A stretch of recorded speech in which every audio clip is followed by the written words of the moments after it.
Hello everyone, welcome to another episode of Music of the Week. I don't have anything to say beforehand. We have 5 albums to review. I will review those albums. I will save all self-promotion for the outro of the video. So, let's go. We begin with Civic and their second album, Taken by Force. This is a band I heard about a few years ago with their debut album, which I think was called Future Forecast. I like this album, that album. I like this album a little bit more though. I'm giving this one a B+. I thought it was just some really good proto-punk, which is just sort of a style of indie punk in a way. It's really well handled in its ways as well. It's got some amazing riffs, excuse my hair. I really like the lyrical themes. There's some political stuff, but it's not overly done, and it's actually handled with a great degree of care. There is some stuff about relationships as well. It's also just really well produced. There's some really nice choices that the producers make, which I think might be the band themselves, I don't know, with the instrumental work that really work with it. The performances are great as well.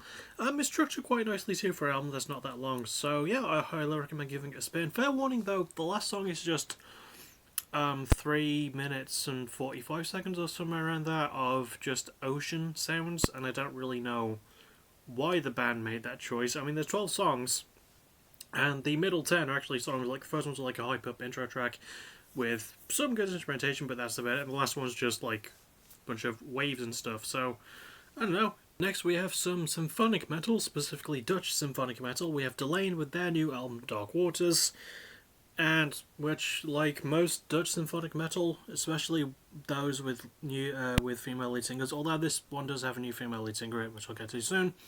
Give this one the lowest grade of the episode. This gets a C+. Yeah, I don't get it. Like, Dutch symphonic metal has always been just sort of average to me.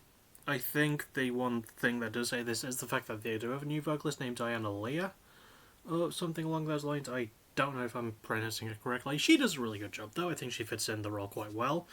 I just want the band, and I think I've discussed this before, they need a new producer that isn't the fucking keyboardist, because he keeps putting keyboards everywhere. We need we need the symphonic to meld with the heavy stuff. We don't really get that here. I do appreciate the more usage of clean vocals, That's a nice production choice.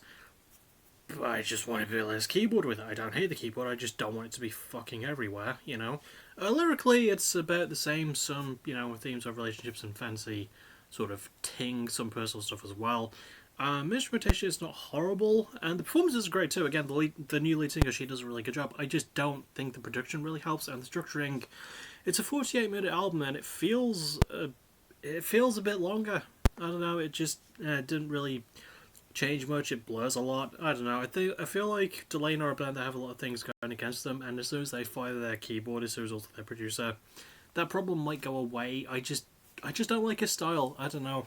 I feel like he's the one thing holding the band back. Next up, we have some deathcore. We have Distant with their new album Heritage, and when I first heard of this band, I thought they were a very new act, especially considering how the album sounds, but no, they've been around for a while. I think this is their 5th or 6th album.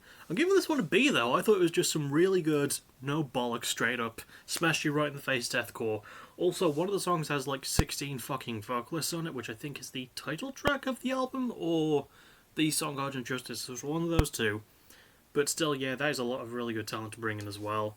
I'm not going to list all the names because that would take too long. But yeah, no, this is just really good. I like the instrumentation. It is a bit simple, but it's not overly simplistic, and the heaviness and the fast-pacedness really makes up for that. Lyrics do talk about themes of religious war and death and so on, and heritage, I guess, in a way.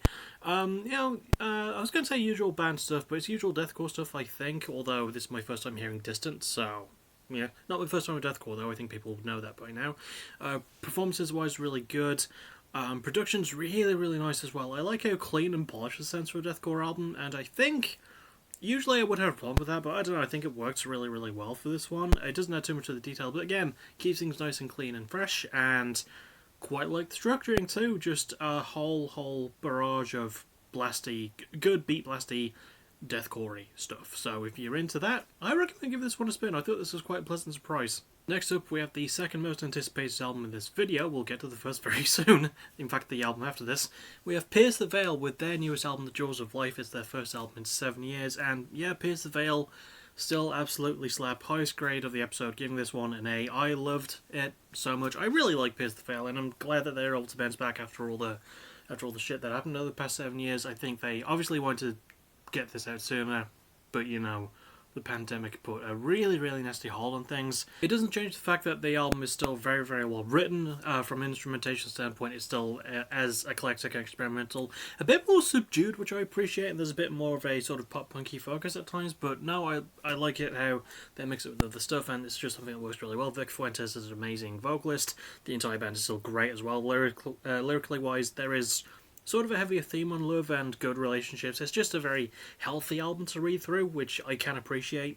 There's some really good usage of metaphor as well, which is something that I think is an underrated aspect of Pierce the Veil's pen game, so I'm glad that they brought it up more to the forefront here. Production's really great too, and I quite like the structuring as well.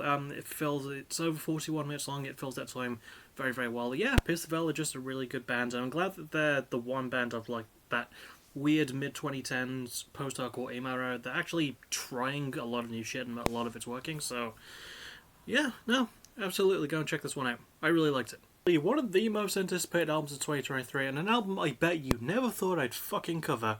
Rebecca Black with her debut album Let Her Burn, if that name is setting off some synapses in your mind. That is because Rebecca Black is best known for her single Friday, the YouTube-specific song, which everyone was so unnecessarily mean to. Now, I was not like a lot of those haters. I listened to the song once, didn't like it, didn't really feel the need to listen back to it because it was something I didn't like. Why would I want to listen back to something that I hate? But I actually quite like this album. I'm giving it a B. It is so much a fucking huge leap in quality from Friday. Then again, you know, it's been 12 years since that song.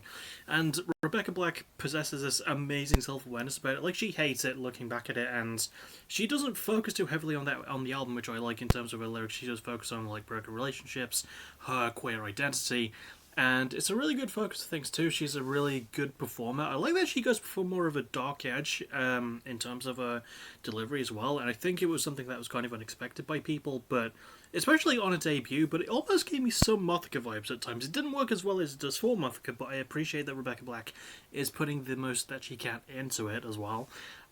Beats-wise, there's some really, again, simplistic but not overly simple pop beats. It works really well for the style. Production-wise, it's really good too. Nothing overly heavy on the synth. It's actually a very lo-fi album in a lot of its delivery, which I was not expecting. Even though it's like an electro-pop album, it doesn't have a lot of electro elements to it. It's mostly kept light and breezy, and structure-wise, it's only half an hour long, a bit over that. So it's not really going to take up too much of time. I just thought this was a surprisingly well-done album.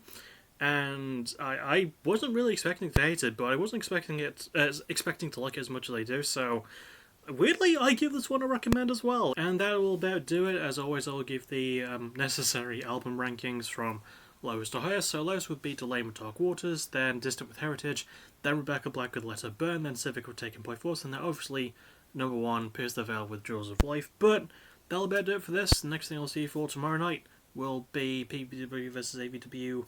I got to sort the PBW half the card, but it's going to be a lot of good stuff. And then possibly more Let's Playing over the weekend, and maybe a Friday Night review on Sunday, because I believe there's a card this weekend. So, yeah, I'll see you all for that. That's pretty much everything I have to go over. Yeah, no, not much else worth talking about. So, see you all tomorrow night. As always, thank you for watching. You're awesome.